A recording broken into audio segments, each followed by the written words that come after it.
tardinha, o tédio se aninha no seu coração. Venha juntar-se a nós, soltar sua voz, uma bela oração. Cante com brilho o doce estribilho de nossa canção. Acolha o convite conosco e deixe os doces deste ambiente que a alma arrebata. Luzes caindo engasgada, anunciando a presença de Deus. No domingo à tardinha, o plano maior se avizinha. O encontro então acontece, os dois planos vão se juntando, a fronteira fenece, irmãos dos dois lados, no amor irmanados, cantando, orando e vibrando. Na hora da prece, acolha o convite conosco e deixe os doces deste ambiente que a alma arrebata. Luzes caindo engasgada, anunciando a presença de Deus. Esqueça a tristeza, o cansaço, a dureza da vida. Venha no ar do seu canto, uma estrofe ao irmão que mais sofre na escola da vida.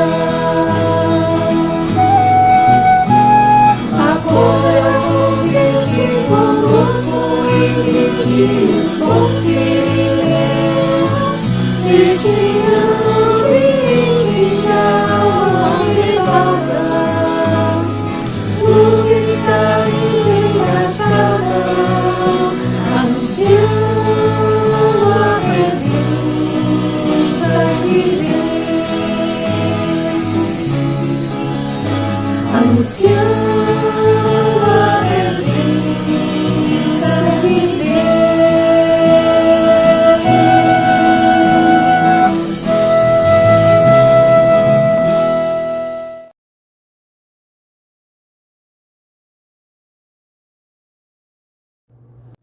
Boa noite, meus queridos irmãos. É com muita alegria que damos início a mais uma Hora da Prece, hoje, dia 24 de outubro, com muita alegria, com muita felicidade, apesar de ainda estarmos virtualmente afastados aí por conta das restrições sanitárias, mas com perseverança, mantendo a nossa Hora da Prece no ar, nas mídias sociais do Cefa, e convidamos a todos que nos acompanham a, nesse momento, a levarmos o nosso pensamento em uma prece ao nosso Deus de amor, ao nosso Pai, que nos fortaleça, que nos preencha de força e também de muito agradecimento a esse ser que nos deu a vida, que nos propicia todas as condições para nos evoluirmos,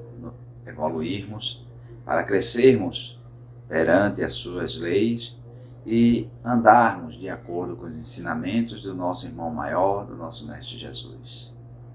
Sobre as suas bênçãos, pedimos permissão para iniciar a nossa Hora da Prece de hoje. Que assim seja. E com muita alegria eu vou fazer uma pequena mensagem, fazer a leitura de uma pequena mensagem do livro Vigiai e Orai, do psicografia de Carlos Barcelos e trazida a mensagem do irmão José. E hoje a mensagem que eu vou fazer a leitura, ela tem o título Acende a tua luz. E nos diz assim: se caminhas nas trevas, acende a tua luz. Não reclamas da sombra ao redor. O que depende da boa vontade alheia será sempre inconstante. Não permaneça na expectativa do que os outros possam fazer por ti. Faze por ti mesmo agora, pelos outros, tudo o que puderes. Ilumina-te e não te faltará claridade no caminho. Reflete a luz que outros souberam refletir. O problema maior não é o da sombra à tua volta, é o da falta de luz em ti mesmo. Qual é a tua mensagem? Fala, que o mundo está esperando ouvir-te. Então, meus amigos, essa pequena mensagem, acender a nossa luz, a tua luz, que a gente possa ter ela como um norte, um norte no caminho, para que a gente tenha essa condição de entender as leis amorosas do Cristo. Que possamos, juntos, acender a luz do Evangelho a todos aqueles que nos acompanham. E a hora da prece é o momento que a gente faz isso, Hoje teremos o Caetano trazendo o tema do capítulo 16, item 7, utilidade providencial da riqueza, do Evangelho segundo o Espiritismo, Falar um pouco da prova da riqueza e da prova da miséria. Qual é a utilidade providencial da fortuna para a gente na nossa caminhada evolutiva.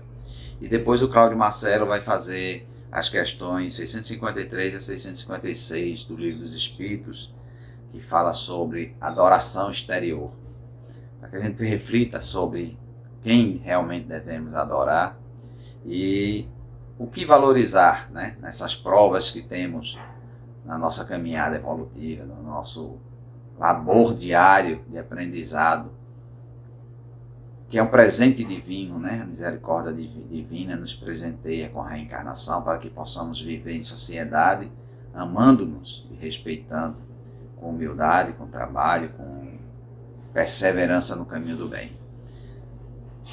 Um forte abraço a todos e vamos sequenciar com os nossos companheiros e o grupo musical.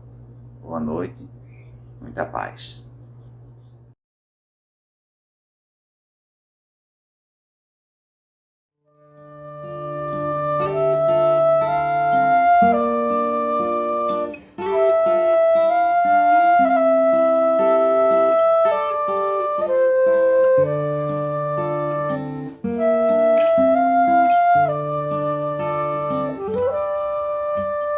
Pés descalços, mãos marcadas,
amar como Ele amou.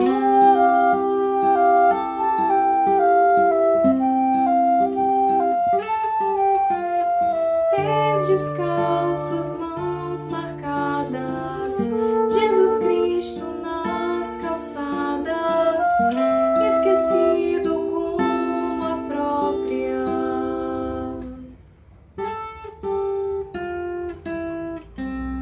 noite.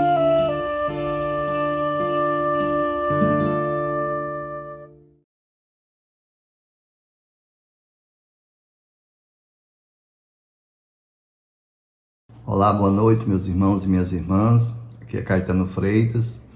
Estou aqui para falar sobre o Evangelho segundo o Espiritismo, aqui nessa hora da prece, do dia 24 de outubro de 2021. Uma boa noite a todos. É sempre com muita alegria, com muita satisfação que eu venho aqui falar sobre o Espiritismo, sobre a doutrina espírita, sobre o Evangelho de Nosso Senhor Jesus Cristo. Hoje eu vou falar do capítulo 16, Não se pode servir a Deus e a Mamon, o item 7. O item 7 ele inicia da seguinte forma. O título é Utilidade Prudencial da Fortuna, Provas da Riqueza e da Miséria. No primeiro parágrafo, ele vai falar um pouquinho sobre o entendimento, a interpretação da fala de Jesus.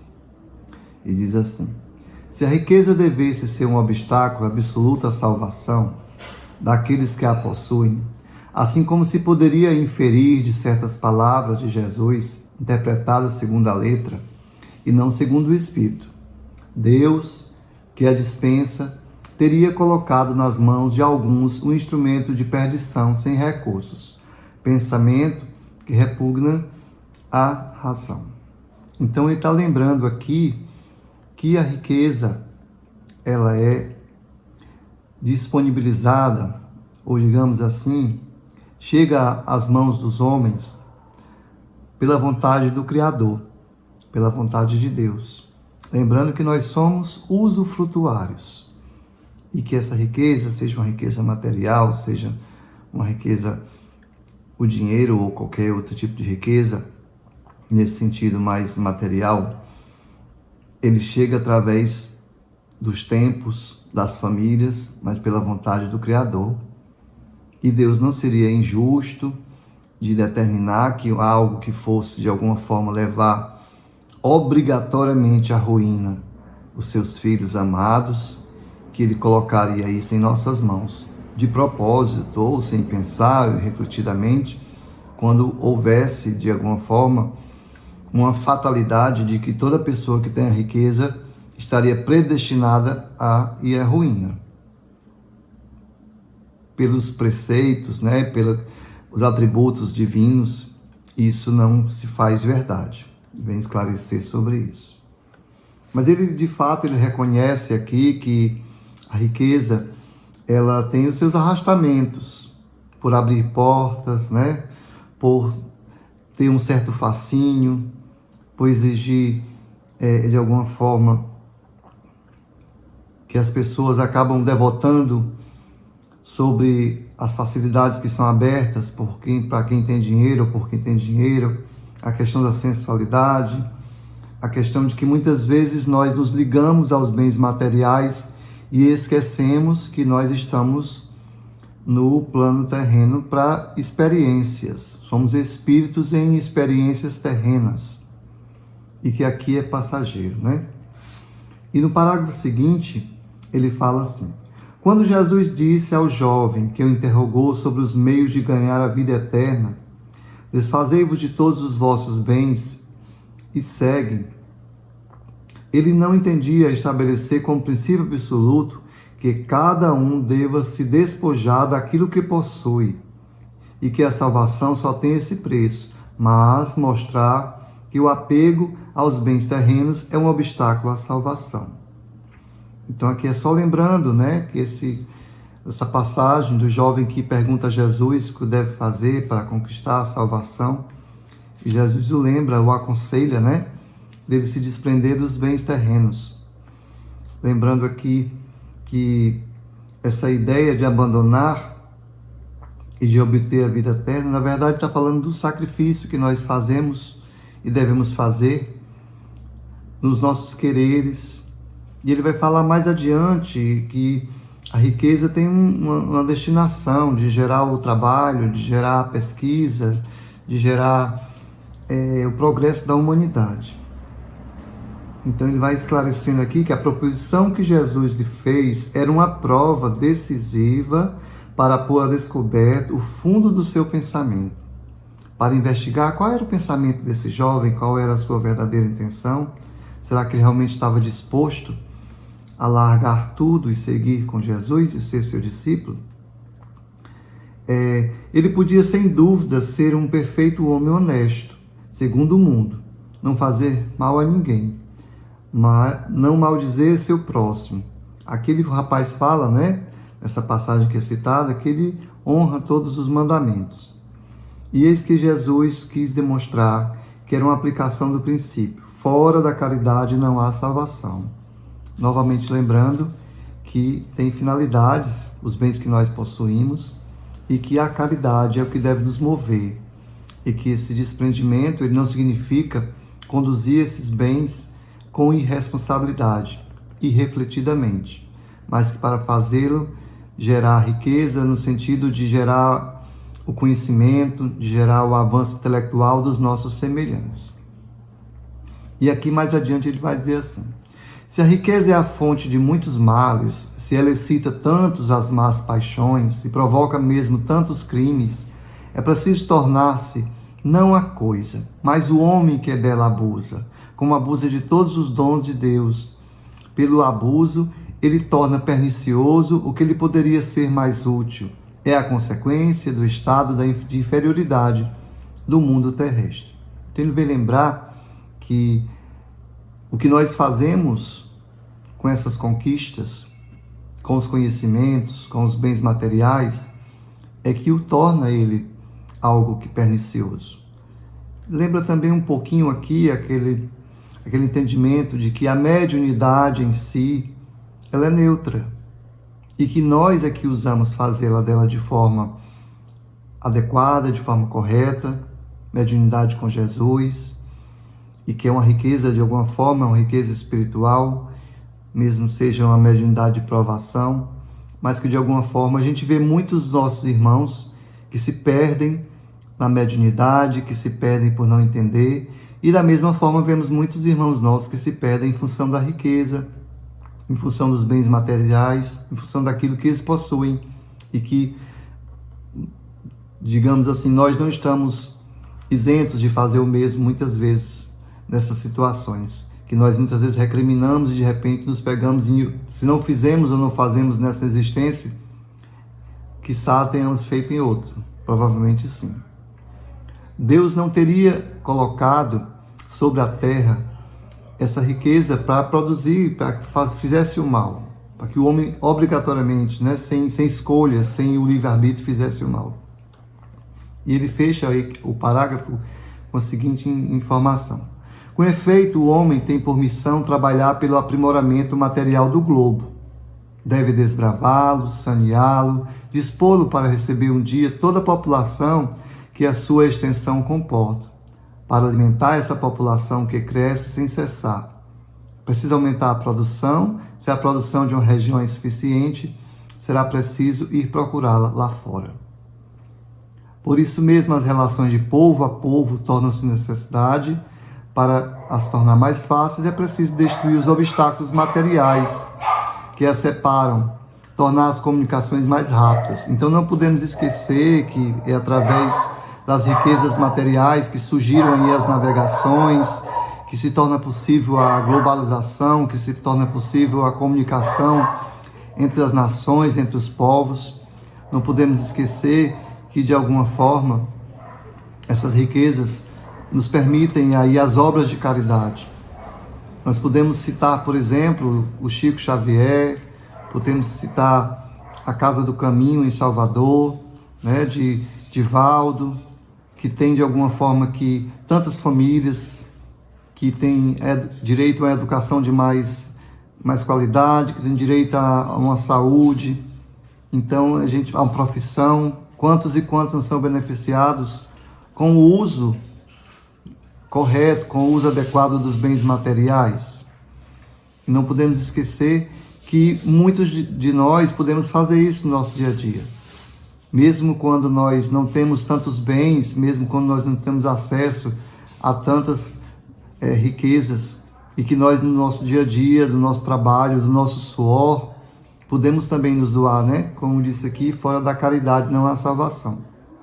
E mais à frente ele diz assim: para esses trabalhos, que são a obra dos séculos, o homem deve de tirar materiais até das entranhas da terra. Procurou na ciência os meios de executá-los mais seguro e rapidamente.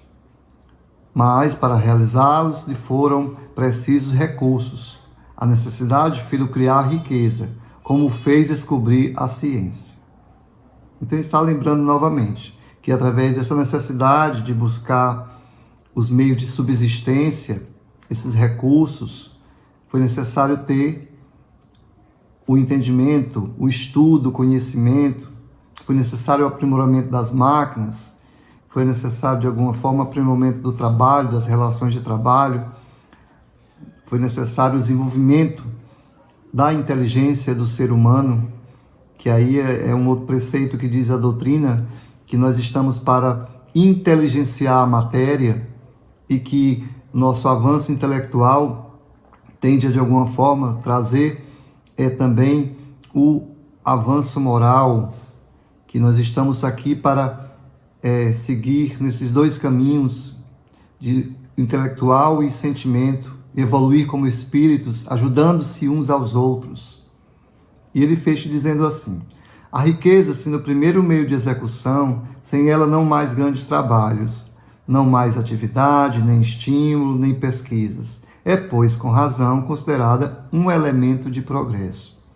Então, como eu falei há pouco, o elemento de progresso não apenas material, não apenas do intelectual, mas também do moral. Quando a gente tem acesso às escolas, ao emprego, ao trabalho, quando a gente tem acesso aos recursos de saúde, quando tem acesso ao conhecimento do mundo de modo geral, a gente de alguma forma evolui, a gente de alguma forma tem que se relacionar com as pessoas, tem que se relacionar com as máquinas, que muitas vezes não estão em determinada nação, determinado local, e que vai de alguma forma nos permitir interagir com a família universal que somos nós, Espíritos de Deus. Então é isso, gente. Essa reflexão, esse capítulo, ele é bastante profundo, como todos os capítulos do Evangelho, e esse toca aí a questão material, a questão da riqueza e a questão do seu propósito, de que é para o progresso da humanidade. Agradeço aqui a todos pela audiência, agradeço a todos por estar nos assistindo e passo a palavra aí para o colega para ele dar continuidade. Tenhamos todos uma ótima noite. Muito obrigado. Gratidão. Até a próxima.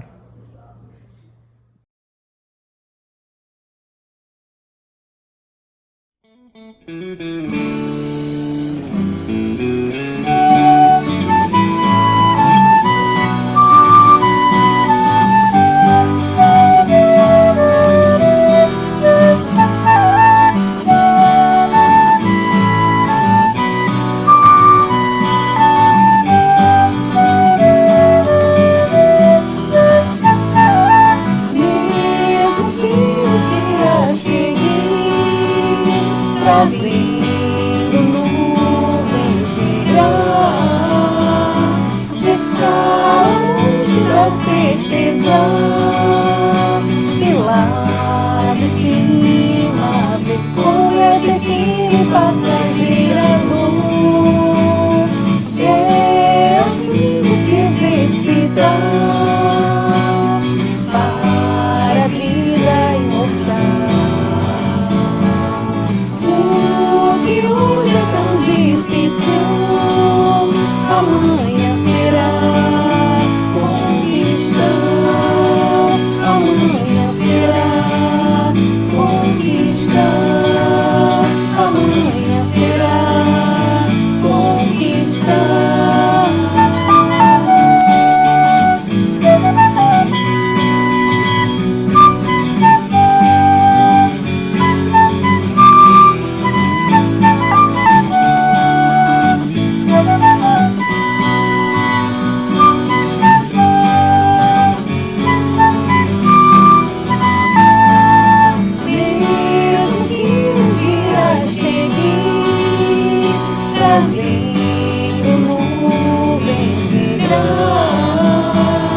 Está onde te dá certeza, e lá de cima vê como é pequeno e passageira dor.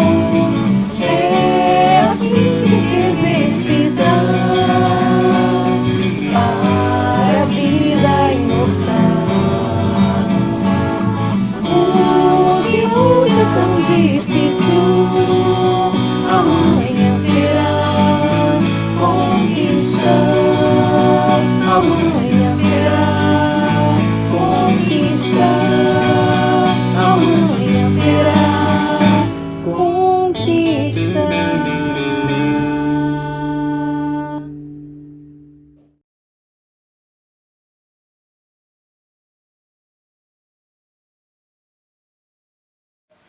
Oi pessoal, boa noite, sejam muito bem-vindos mais uma vez, aqui Marcelo Martins mais uma vez.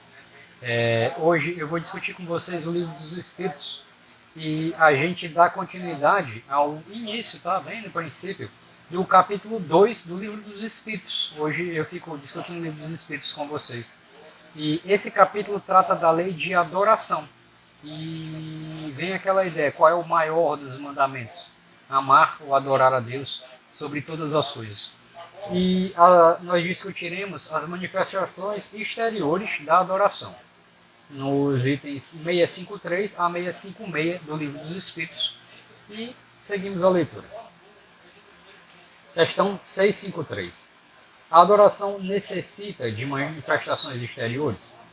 A verdadeira adoração está no coração. Lembrem-se de que em todas as suas ações Deus está sempre a observá-los.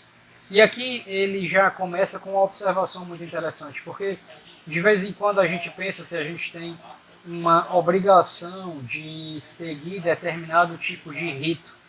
E dentro do Espiritismo isso é muito evidente, a gente não tem um ritual definido. Quer dizer, e aí uma coisa óbvia, eu não tenho aquela obrigação de, por exemplo, ir à hora da prece no domingo. Eu não tenho a obrigação de ficar de joelhos, de pé ou de outra forma, ao mesmo tempo que não tem mal nenhum em fazer esse tipo de coisa. Até porque aqui, como coloca de forma muito bacana, o que é exteriorizado disso vai fazer bem menos diferença do que aquilo que eu sinto de verdade. É preciso que eu seja sincero com esse sentimento, com essa interpretação ou essa visão de amar ou adorar a Deus. E a questão 653A diz o seguinte: mas a adoração exterior, ela é útil? E a resposta diz: sim, desde que não seja uma adoração falsa, uma simulação. É sempre útil dar um bom exemplo. Entretanto, aqueles que o fazem de forma fingida ou por amor próprio, mas cuja conduta desmente a piedade que aparentam possuir, dão um mau exemplo. Esses fazem mais mal do que imaginam. Percebam que ele fala da primeira vez, ou na primeira questão, na 653, que essa exteriorização ela não é o mais importante, ela não é fundamental. Que é mais importante que haja sinceridade. Mas ele ratifica que não existe mal nenhum em eu fazer essa exteriorização da minha adoração. E que, inclusive, isso funciona como um exemplo, né? Que eu demonstre de forma clara e sincera as minhas intenções de seguir essa religião, que é esse religar a Deus. Eu demonstrar através do exemplo que eu busco essa conexão, essa ligação, esse respeito, traz benefício. É um ato benéfico. Contudo, ele chama muita atenção, e isso é muito importante, para a sinceridade da ação. Ele diz que se eu vou a essa hora da prece, se eu vou a uma missa, se eu vou a um culto, mas o meu comportamento real depois disso não condiz com aquilo que eu defendo, isso traz prejuízo. Isso é um exemplo mentiroso. É como se fica muito evidente que eu fingisse aquele comportamento, mas para mostrar um ato religioso do que é efetivamente uma transformação, que é o que a religião procura e beneficia. Mas, contudo, se isso é sincero, se eu busco isso de coração, e mais uma vez, independente de religião, ou de seja o que for, isso traz benefício. Esse exemplo traz as pessoas a essa reconexão com Deus e funciona de exemplo. A questão 654 diz o seguinte: Deus tem preferência pelos que o adoram dessa ou daquela maneira? Isso quase pode dizer, Deus tem preferência por que religião eu vou seguir? Ou então por que modelo eu sigo essa adoração? Se é conversando como a gente está fazendo, ou se é indo presencialmente para a hora da prece, num dia específico, ou para um culto, ou para uma missa? E a resposta dos Espíritos é a seguinte: Deus prefere os que o adoram do fundo do coração, com sinceridade, fazendo o bem e evitando o mal. Ele não gosta daqueles que usam cerimônias para adorá-lo e que não se tornam melhores para com os seus semelhantes. É muito importante, e para mim pessoalmente o trecho mais importante do Evangelho, quando é consultado a ele: Pai, qual é o maior dos mandamentos? Ou mestre, qual é o maior dos mandamentos? E ele responde: olha, amar a Deus sobre todas as coisas. Aqui a gente está tratando como adoração. Mas como é amar a Deus sobre todas as coisas? E aí ele responde: amando ao próximo como a si mesmo. Então, e aqui ele ratifica de forma muito clara, de muito evidente, se eu vou para a religião, se eu vou seguir o culto, se eu vou fazer a adoração, se eu vou para a missa, mas aquilo não me faz uma pessoa melhor, se além daquilo eu não me torno uma pessoa melhor para com o meu próximo, se eu não sou melhor para com as pessoas, isso não traz benefício. Isso é entendido ou descrito aqui por eles como um ato falso, um ato inadequado. O único propósito das religiões, que é o amor em ação, é nos tornarmos pessoas melhores para as pessoas. O nosso objetivo, o objetivo de toda religião, que é essa reconexão com Deus, é perceber a importância das pessoas do meu próximo. E continuando, ele diz o seguinte: todos os homens são irmãos e filhos de Deus. Ele chama para si todos os que seguem suas leis, seja qual for a forma pela qual se manifestam. Todo aquele cuja piedade é apenas aparente é um hipócrita. Aquele cuja adoração é falsa e está em contradição com a própria conduta dá um mau exemplo. Aquele que se envaidece por adorar o Cristo, mas que é orgulhoso, invejoso, ciumento, duro e implacável para com o próximo, ou apenas possui ambição pelos bens terrenos, tem a religião apenas nos lábios e não no seu coração. Deus, que tudo vê, dirá: aquele que conhece a verdade é 100 vezes mais culpado pelo mal que faz do que o selvagem ignorante do deserto, e será tratado com mais rigor no dia da justiça. Se um cego, ao passar, derrubar alguém, certamente será perdoado. Se for um homem que enxerga perfeitamente, será censurado, e com razão. E aqui ele diz que quando eu sigo esse caminho da religião, que eu frequento esse estudo e esse esclarecimento, isso me gera um conhecimento. E esse conhecimento gera uma obrigação pela aplicação. Então, se eu sigo o caminho da religião e eu sei a importância que é me melhorar, a tratar as pessoas melhor, isso gera em mim uma responsabilidade, é um poder, um conhecimento que gera uma obrigação de fazer o bem. Se eu tenho todo esse conhecimento e faço tudo por ambição ao bem terreno, ou então por vaidade, ou continuo tratando as pessoas mal, percebam que, e aí ele fala de forma objetiva, direta, isso me traz uma responsabilização maior, um merecimento à culpabilidade. Portanto, não pergunte se existe uma forma de adoração mais conveniente, porque isso seria o mesmo que perguntar se Deus prefere ser adorado em um idioma ou ao outro. Eu afirmo mais uma vez, os cânticos de louvores só chegam a Deus pela porta do coração. E aqui uma coisa que para a gente é muito importante. Qual é a religião adequada? Não tem isso. Não é eu ser espírita que me faz melhor do que ninguém, ou eu deixar de ser.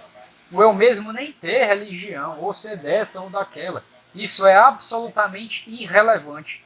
O importante é o que eu faço da minha conduta. Eu, pessoalmente, escolhi a doutrina espírita para o meu modelo de esclarecimento, mas só vai ter função se me modificar. Então, mais uma vez, qual é a religião que vai fazer a diferença? Todas ou nenhuma. E isso não faz a menor diferença. É a questão da língua que ele falou. A diferença está na aplicação, na modificação de nós mesmos e no bem que nós aprendemos a fazer. Questão 655. Merece censura aquele que pratica uma religião na qual não acredita do fundo de sua alma, fazendo isso apenas por respeito aos demais e para não escandalizar os que pensam de outro modo? Nesse caso, como em tantas outras coisas, o que vale é a intenção. Aquele que respeita as crenças alheias não procede mal. Aquele que se ridiculariza falta com a caridade. Aquele que as ridiculariza falta com a caridade. Mas quem pratica uma religião por interesse ou por ambição é desprezível aos olhos de Deus e aos olhos dos homens. Deus não se agrada daqueles que fingem humilhar-se diante dele apenas para conquistar a aprovação dos homens. Perceba, vamos supor que eu, espírita, vou a uma missa católica. Existe prejuízo nisso? Existe prejuízo, sobretudo, em eu entrar lá e respeitar o rito deles, sendo que em algumas circunstâncias do que eu acredito pode ser um pouco diferente? E aí que ele comenta, olha, isso é uma questão de respeito. Se eu chego num local e demonstro respeito ao comportamento das pessoas, se eu entro em uma casa e demonstro respeito às regras da casa, e essa é uma intenção sincera, que mal isso vai fazer? Muito pelo contrário, isso demonstra a nossa educação e, mais uma vez, respeito. Por um outro lado, as pessoas que fingem uma religião para tirar benefício disso, seja financeiro, ou seja benefício sobre as pessoas, isso é totalmente desprezível. Ganhar qualquer coisa que seja às custas do nome da religiosidade é das coisas mais puníveis e mais detestáveis, segundo a religião e tudo o que a gente estuda. Questão 656, por fim. A adoração coletiva é preferível à adoração individual? Quer dizer, eu ir comungar com outras pessoas, quer dizer, concordar com elas e rezar de forma coletiva, é melhor do que eu fazer individualmente? Os homens reunidos numa comunhão de pensamentos e de sentimentos têm mais força para atrair os bons espíritos. O mesmo ocorre quando se reúnem para adorar a Deus. Entretanto, não significa que a adoração particular seja menos valiosa, porque cada um pode adorar a Deus apenas pensando nele. Ele diz que quando eu consigo juntar mais pessoas em um determinado objetivo, isso vai sempre trazer benefício. Eu vou estar numa corrente de pensamento que vai se multiplicar e a gente vai estar discutindo coletivamente e aprendendo coletivamente e dentro de um desejo comum. Isso gera uma energia, uma vibração que traz benefícios. Isso vai trazer bem. Isso é positivo, trará mais resultados. Mas assim, o fato de eu fazer isso sozinho não é em nada prejudicial e isso não reduz em nada o benefício que aquilo traz. E eu posso adorar a Deus, eu posso amar a Deus e demonstrar isso só no pensamento. Seja a Ele, seja ao mundo, seja ao meu próximo. Então, se eu faço isso de forma sincera e intencional, seja coletivo ou individualmente, eu trarei benefícios, será bom para mim, para o próximo e para a religião. E assim é o caminho adequado à adoração ou à demonstração de amor a Deus. Obrigado, pessoal. Até a próxima. Boa noite.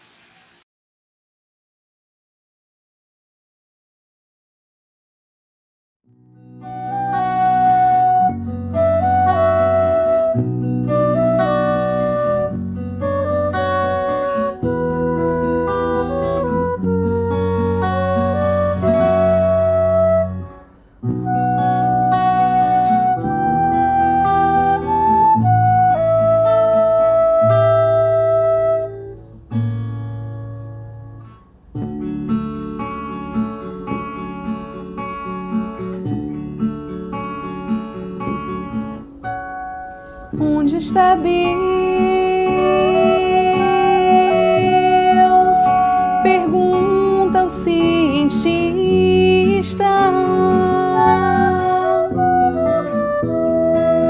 Ninguém ouviu jamais. Responde às pressas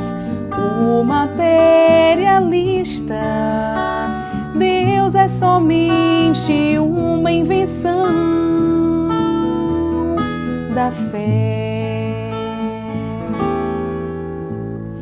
O pensador dirá sensatamente: não vejo Deus, mas sinto que Ele existe. A natureza mostra claramente onde o poder do Criador consiste. Mas o poeta dirá com segurança de quem afirma, porque tem certeza.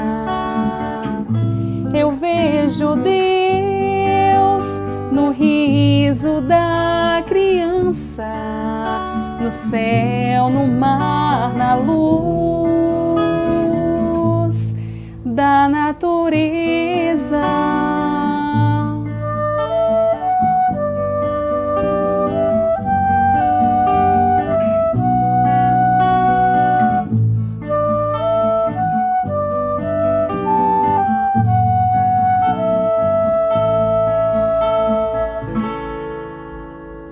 Percebo Deus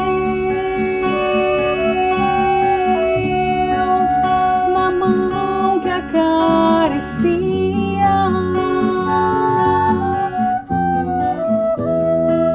no olhar das mães fitando os filhos seus, nas noites em luar claras e belas, e em tudo poça o coração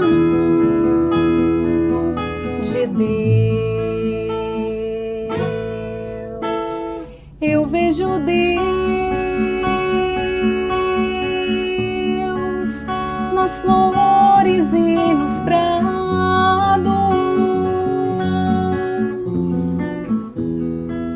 nos astros a rolar pelo infinito, e escuto Deus na voz dos namorados, e sinto Deus na lágrima do aflito. Escuto Deus na frase que perdoa. Contemplo Deus na mão que acaricia. Eu vejo Deus na criatura boa, e sinto Deus na paz, na alegria. Escuto Deus na frase que perdoa. Contemplo Deus na mão que acaricia. Eu vejo Deus na criatura boa, e sinto Deus na paz,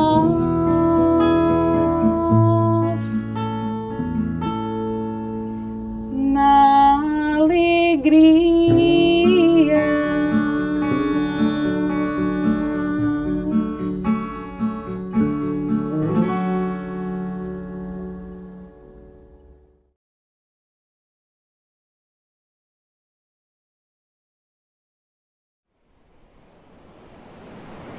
Queridos irmãos, boa noite, que a paz do Cristo esteja sobre todos nós. Com grande alegria, após essas palavras esclarecedoras, esse momento de luz, da hora da prece, em que nos reunimos junto à espiritualidade maior, ao qual nos derrama bênçãos e luz, e que nós fiquemos sempre em bons pensamentos, em vibrações, e que durante toda a semana possamos ficar lembrando esses ensinamentos do dia de hoje, para que nós possamos sempre estar em sintonia com a espiritualidade maior, com os bons espíritos do bem. E que nós sejamos gratos a esse momento e a esses bons espíritos que nos proporcionam tanto alívio e tanta misericórdia para conosco. E vamos nesse momento nos dirigirmos até a sala do passe do Cefa, em pensamento, e vamos receber todo o amor, toda a paz, toda a serenidade do nosso Mestre Jesus, juntamente com seus seareiros, seus bons espíritos, seus mensageiros, colaboradores da sua seara, que estão sempre à sua disposição em prol da humanidade. Então, que nós sejamos gratos a esses irmãos também e vamos procurar relaxar e receber essas luzes curadoras, essas luzes renovadoras de células, de energia, essas luzes de amor e bênção do nosso Mestre Jesus sobre nós, que vai nos aliviar, que vai nos fortalecer para suportar as vicissitudes da vida. Porque nós viemos aqui justamente para isso, para aprender. E o aprendizado muitas vezes é doloroso, mas o resultado, a prova final é gratificante. Então, com muita graça, muita alegria no coração, que nós recebamos agora essas energias que vão nos trazer paz, muita paz. Boa noite, meus irmãos, muito obrigada. E que essa semana vocês possam espalhar essa paz, esse amor, essa serenidade, onde quer que vocês estejam, aliviando também vossos irmãos. E sejam gratos durante toda a semana. Lembre-se desse momento de paz e de luz. Que Deus abençoe a todos vocês. Um beijo no coração de cada um e muito obrigado. Que assim seja.